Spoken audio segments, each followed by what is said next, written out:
Alan Mezan, il y a un communiste arabe, communiste libanais, combattant de la résistance palestinienne qui est enfermé en France depuis 40 ans. Le procès de Georges Ibrahim Abdallah, présumé chef des fractions armées révolutionnaires libanaises, les FARL. C'est un scandale en ce qu'il est le plus vieux prisonnier politique d'Europe, ça c'est certain. Il est victime de cette lutte antiterroriste dévoyée. Georges Ibrahim Abdallah faisait les frais d'un règlement de compte. En quelque sorte, la France était une sorte de petit Guantanamo pour les États-Unis. Un détenu qui est détenu contre toutes les règles. Si Georges disait un seul mot, je regrette, il serait dehors. 40 ans de prison pour une complicité, on ne voit pas. Enfin, à l'époque, il y a eu d'autres condamnations pour des faits beaucoup plus graves et tout le monde est sorti. Mais j'avais pas pris en compte le fait qu'il était peut-être chrétien marxiste, mais qu'il était arabe d'abord, et que pour un juge, c'était libérer un terroriste arabe. Je suis face à un mur.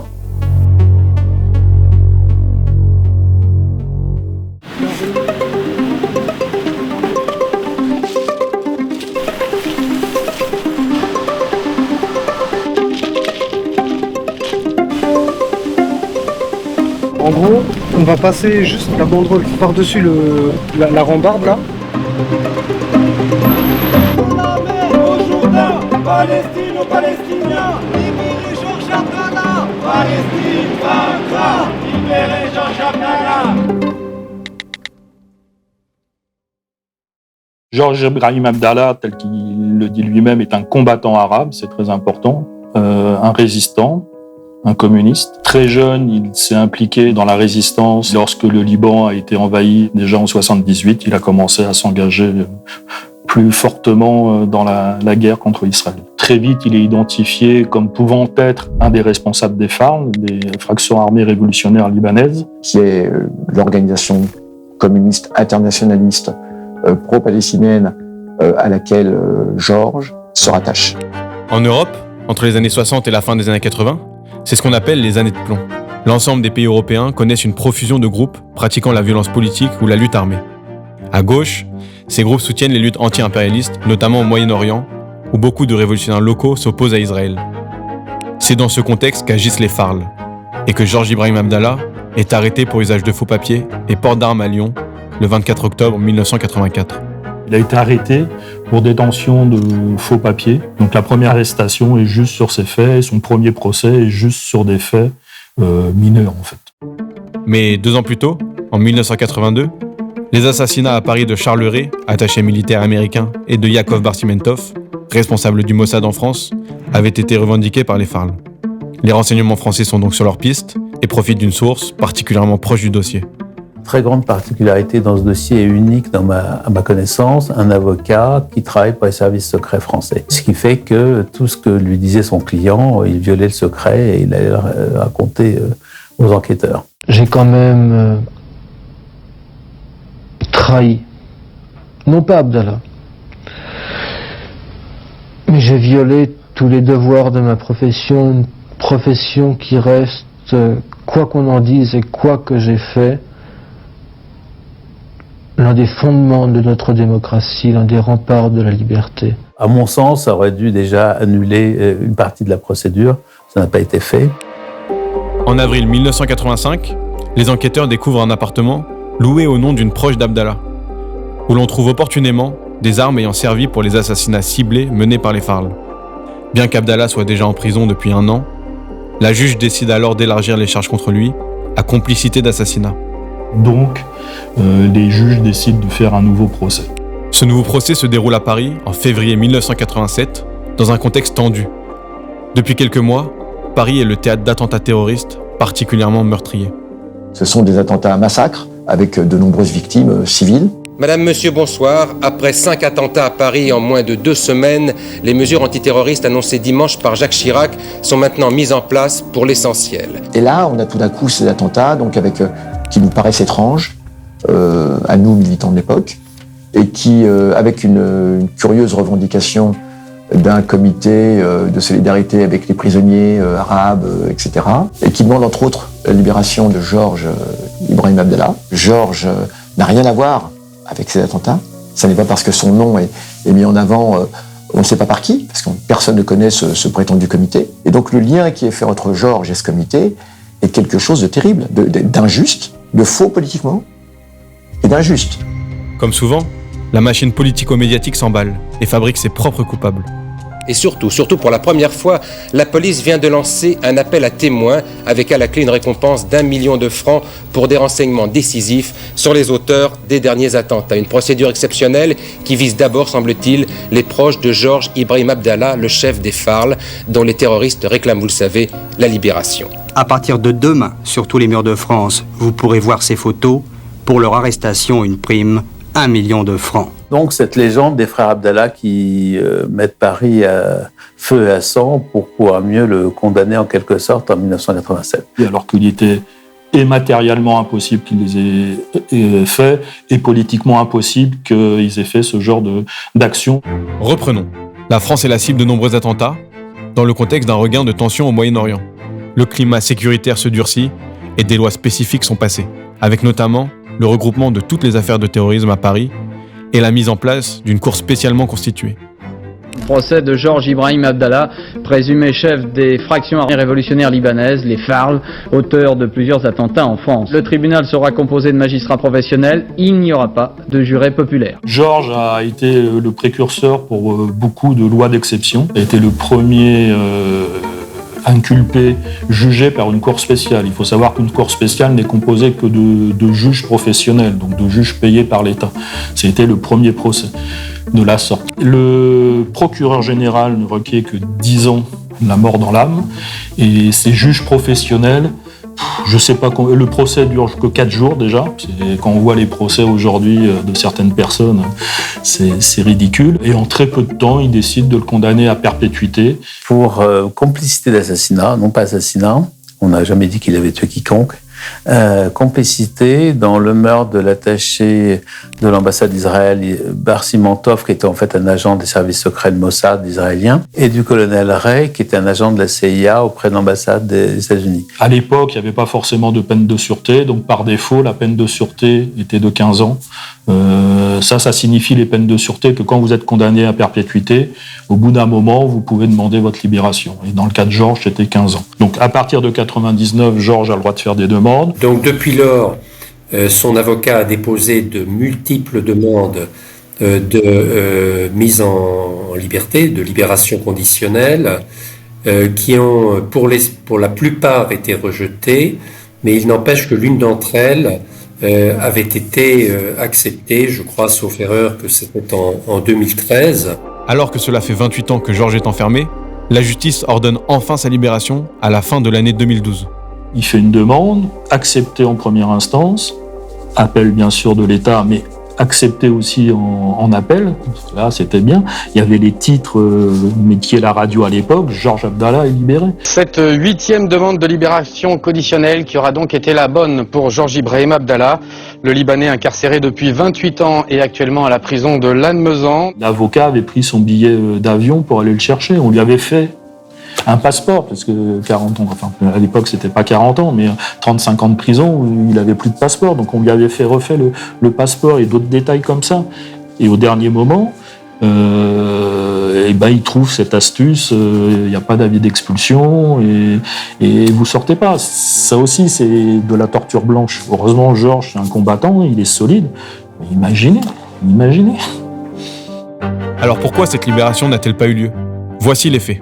Le 21 novembre 2012, le tribunal de l'application des peines de Paris a accepté la demande de libération de Georges Ibrahim Abdallah à condition de son expulsion du territoire français. Mais en janvier 2013, Manuel Valls, alors ministre de l'Intérieur, ne signe pas l'arrêté d'expulsion, rendant de facto impossible cette libération. Ce qu'on apprendra que plusieurs années plus tard, grâce à une fuite de documents confidentiels mise en ligne par Wikileaks, c'est que quelques jours plus tôt, la secrétaire d'État américaine Hillary Clinton avait fait passer un message à son homologue français, Laurent Fabius. Dans un échange portant sur la situation au Mali, les Américains demandent clairement au gouvernement français de contourner cette décision de justice et de maintenir Abdallah en prison. Bien que le gouvernement français n'ait pas le pouvoir légal d'annuler la décision de la Cour d'appel du 10 janvier, nous espérons que les fonctionnaires français pourront trouver une autre base pour contester la légalité de la décision. Il apparaissait à tout le monde que les États-Unis imposaient à la justice française quelque chose qui était pas du tout de l'ordre de la justice, qui était un fait d'État et en plus un fait d'État d'un État étranger, d'une puissance étrangère, qui a imposé à la France un véritable diktat judiciaire. Et donc Georges Ibrahim Abdallah faisait les frais d'un règlement de compte. En quelque sorte, la France était une sorte de petit Guantanamo pour les États-Unis. C'est-à-dire que Georges se retrouvait détenu en France pour le compte des États-Unis. Mais il est évident que dans cette affaire, la justice française, disons, s'est complètement déshonorée. C'est pourquoi nous sommes intervenus à la Ligue des droits de l'homme à plusieurs reprises auprès de Madame Borne, en tout cas à 2 reprises, en 2022 et en 2023. Je crois même que nous avons adressé une lettre au président Macron pour attirer l'attention sur cette situation totalement anormale d'un détenu qui est détenu contre toutes les règles et en violation parfaite du droit. Alors derrière tout cela, qu'est-ce qu'il y a ? Il y a un problème politique, comme toujours, le judiciaire n'étant pas dissociable du politique, les États-Unis ayant une animosité toute particulière vis-à-vis de Georges Ibrahim Abdallah, qui a été soupçonné et condamné pour la participation à des actes terroristes qui ont coûté la vie à des diplomates, dont des diplomates américains. Et on a le sentiment que c'est toujours dans le lien, atlantique, entre la France et les États-Unis, qu'il y a une sorte de pression certainement exercée par les États-Unis, et on cède à cette pression pour ne pas fâcher l'ami américain sur le cas d'Abdallah. C'est très largement là où ça se situe. Tous les militants que j'ai défendus, condamnés à perpétuité pour les mêmes faits et pour la même nature de crime, entre guillemets, ont été libérés au bout de 22, 23, 24 ou 25 ans. 40 ans de prison pour une complicité, on ne voit pas. À l'époque, il y a eu d'autres condamnations pour des faits beaucoup plus graves et tout le monde est sorti. Du point de vue judiciaire, c'est un scandale en ce qu'il est le plus vieux prisonnier politique d'Europe, ça c'est certain. Donc on est très au-delà de ce qui a été appliqué pour les Brigades Rouges, pour la fraction armée rouge, pour les cellules belges, pour Action Directe, pour tous les mouvements de lutte armée et l'ETA. Pour lui, c'est très particulier et il y a ce non-dit et il y a ces choses ridicules faites par les psychiatres qui l'examinent, qui disent « mais attends, c'est un psychorigide, il a toujours les mêmes idées ». Il a été dit à plusieurs reprises que Georges refusait de se repentir. Et là, nous sommes au cœur de tout. Si Georges disait un seul mot, « je regrette », il serait dehors. Donc, avoir consacré toute une vie de lutte, de résistance, pour un mot, ce pouvoir français n'aime pas les gens comme Georges Ibrahim Abdallah. Il les déteste même. Parce que c'est un exemple de résistance extraordinaire.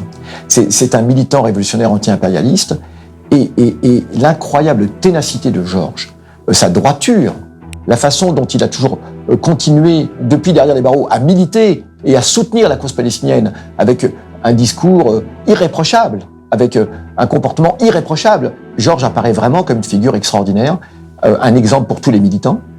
Il pose la question, son comportement, nous donne le sens un petit peu du militantisme. Le militantisme, c'est pas une activité périphérique, mais c'est le sens de la vie. Pour les militants révolutionnaires, c'est le sens de leur vie. Après 40 ans de détention, 20 depuis sa libération avortée, Georges est toujours emprisonné. Les mobilisations pour sa libération, elles, ne faiblissent pas. Depuis 14 ans, une manifestation annuelle a lieu devant sa prison à Lannemezan. Et cette année, pour la première fois depuis 2010, alors que la Palestine s'embrase de nouveau, la préfecture décide de son interdiction.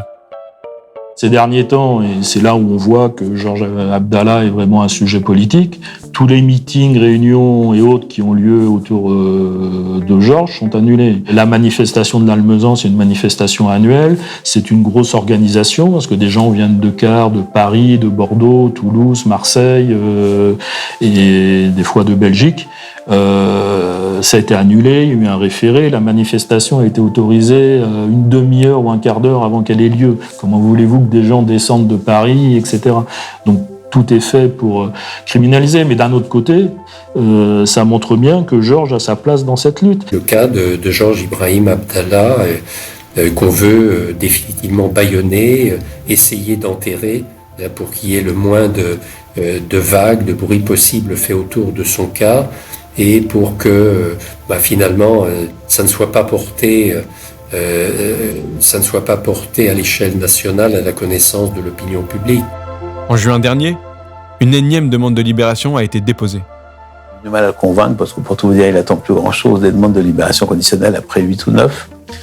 Mais en juin, j'ai déposé une nouvelle demande de libération conditionnelle qui va se heurter, comme d'habitude, à des oppositions, j'imagine. J'ai passé, je ne sais pas, 10 fois, 20 fois, 15 fois devant des juges, tant que le système judiciaire ne changera pas. Donc il y a une demande qui est en cours. Est-ce qu'elle va être acceptée? Il y a plein de questions. Normalement, il y a des délais pour examiner les demandes. Là, ça doit faire 6 mois, ça y est, on doit y être. Il n'y a pas de date, il n'y a rien. La demande précédente, ou une des précédentes, ça avait mis plus de 2 ans et demi entre la demande et le refus final.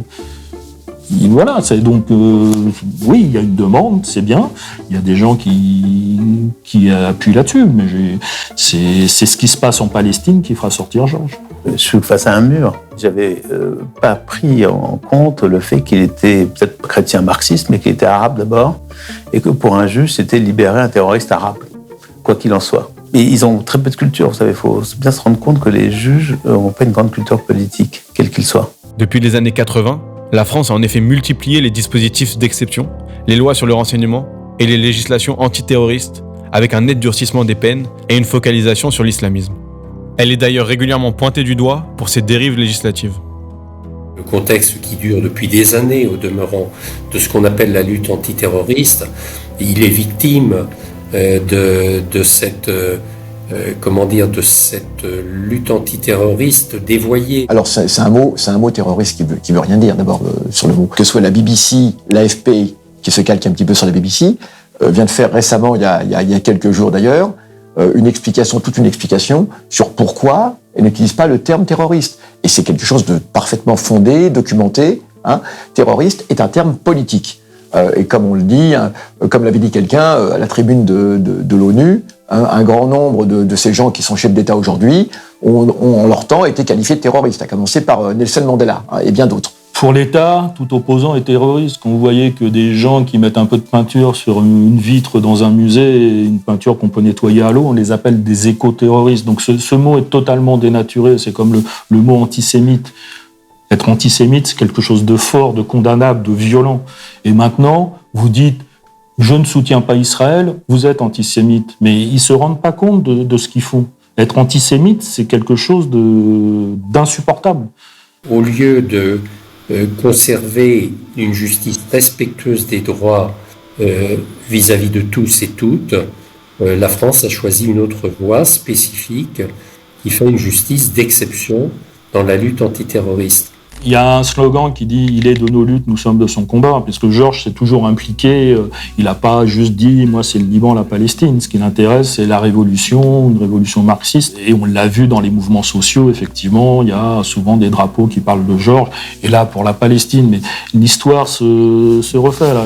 J'ai les journaux, là, c'est juin 82. Israël attaque au sud Liban, appel pressant de l'ONU pour un cessez-le-feu. Aujourd'hui, ça recommence.